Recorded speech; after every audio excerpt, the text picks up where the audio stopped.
Tropical Storm Kirk forms, expected to become hurricane this week, NHC. WFLA.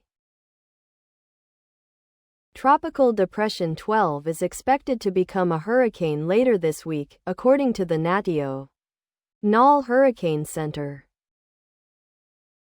Below are your comments. If it forms a hurricane and does not hit USA, does it really count? Could there be a new Sharknado? Damn it, Jim. I don't think the fish in the middle of the Atlantic Ocean will be bothered. Better warn Greenland. I would be worried if I was a fish. Please subscribe to my channel.